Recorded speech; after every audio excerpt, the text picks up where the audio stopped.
Ele aprendeu a ler folheando revistas em quadrinhos e se apaixonou de vez pela literatura, frequentando algumas edições da Bienal do Livro aqui no Rio de Janeiro, cidade onde nasceu e foi criado em algumas comunidades.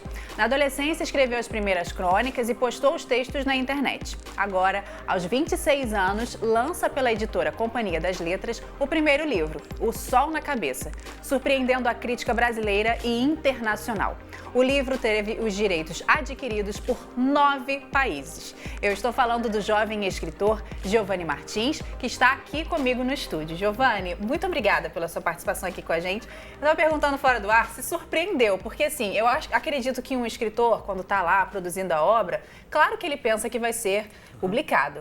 Mas assim, publicado e ter o direito comprado por 9 países, você imaginava, sonhou alguma coisa desse tipo? Não, como eu estava dizendo, eu imaginava que esse livro pudesse me possibilitar viver de literatura, mas imaginava talvez ser chamado para escrever num jornal, alguma coisa assim, e com isso eu pudesse ir trabalhando, escrevendo outros livros e crescendo na profissão.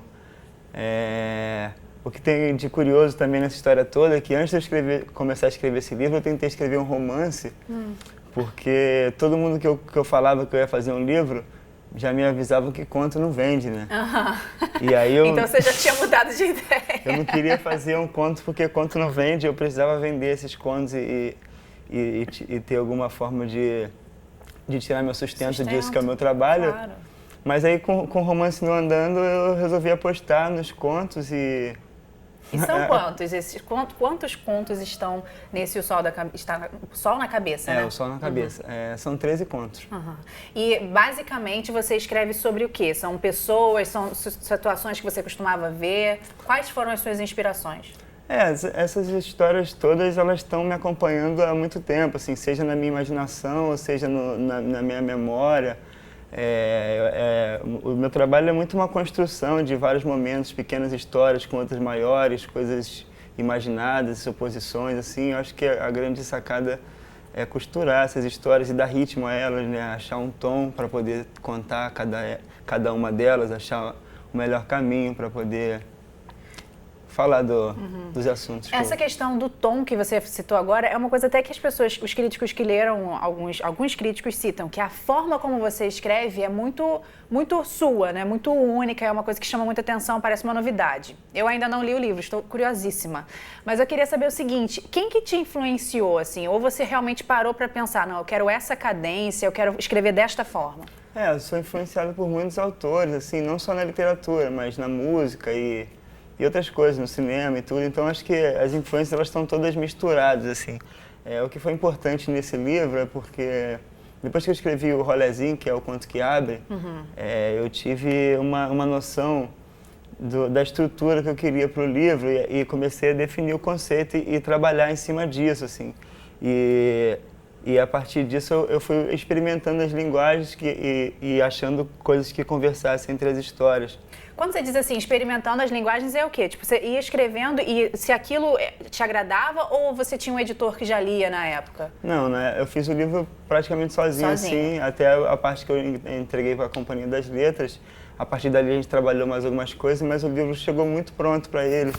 Eu parti com a ideia de que eu queria trabalhar vários pequenos centros, assim, né? Meus personagens estão muito no centro das suas ações.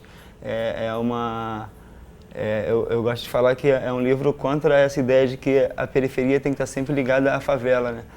Então são histórias que a maioria se passam nas favelas, mas ali não como um universo periférico, mas como um universo, o centro daquelas pessoas, como protagonista, né? Porque né? Porque cada pessoa é o protagonista de sua história e tal. Com certeza. E aí, o que tem de experimentação de linguagem é porque, como se passa em várias partes da cidade, e as linguagens são diferentes, assim, dependendo dos lugares onde essas histórias acontecem, né?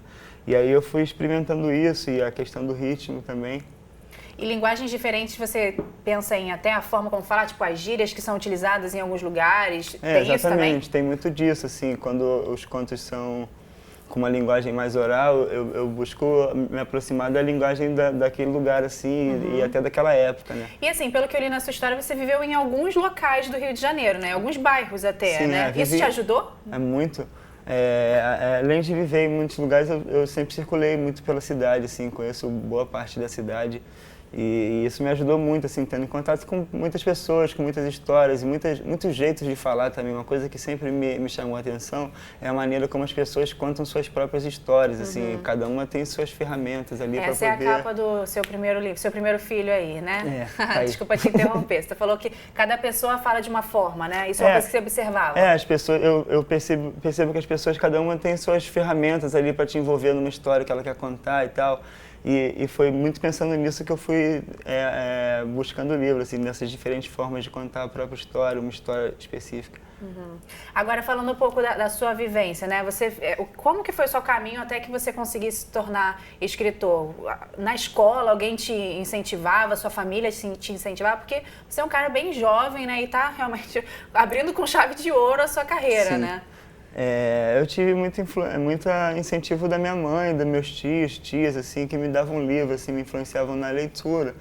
E eu acho que uma coisa que me influenciou também foi que eu tive uma criação muito livre, assim, para pensar e para poder conversar com a minha mãe e desenvolver minhas ideias, assim. Na escola eu não tive tanto incentivo, assim, porque eu tive uma relação meio esquisita com a escola.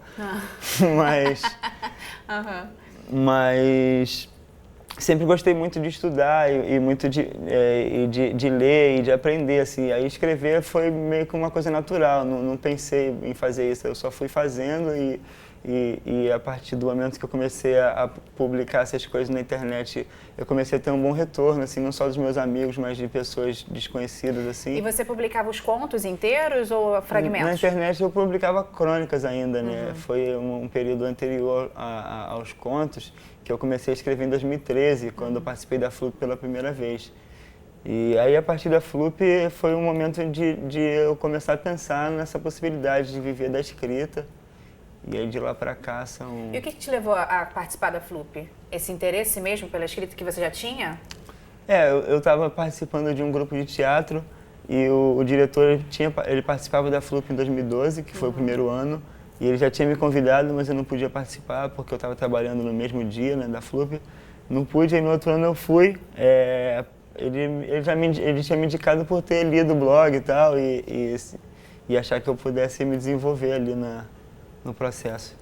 E aí depois você participou da Flip e daí foi conhecendo editores, foi assim mais ou menos o caminho? Sim, eu participei da revista Setor X em 2014, conheci uma galera legal, Carlita Azevedo, Ana Dante.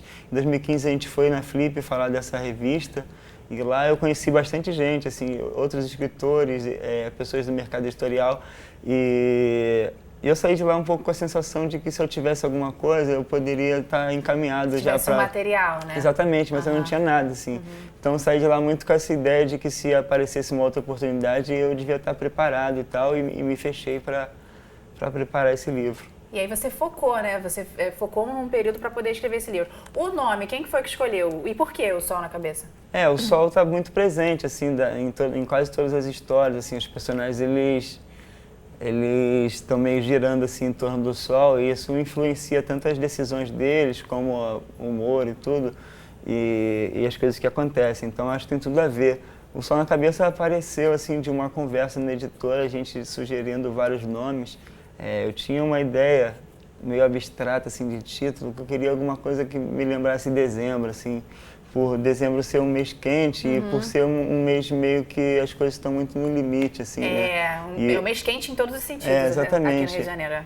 E aí os personagens eles estão sempre muito no limite, assim, em todas as histórias, e aí essa palavra ela estava me inquietando, assim, eu queria alguma coisa desse jeito, aí alguém sugeriu O Sol na Cabeça, não sei se foi o Luiz ou o Ricardo, e eu gostei muito. E aí acabou ficando. Olha, Giovanna, eu quero muito agradecer a sua participação, te parabenizar e te desejar boa sorte aí no seu início de carreira, que saiam muitos livros. Já tem ideia aí para os próximos? Estou escrevendo um próximo livro, é um romance, a previsão é de entrega para 2020. Dizem que romance vende, então, né? Vamos ver. Tá, vamos ver se vende, porque eu acho que esse do Sol aí, que é crônica, parece que vai vender. Eu vou comprar o meu, tá? Pra mim. Obrigada pela sua participação, viu? Olha, ficou aí a dica, O Sol na Cabeça, já está nas livrarias. Se você ficou curioso assim como eu, vai lá comprar o seu também, tá? Se quiser rever esta ou outras entrevistas, é só acessar o futuraplay.org. Um beijinho e até a próxima.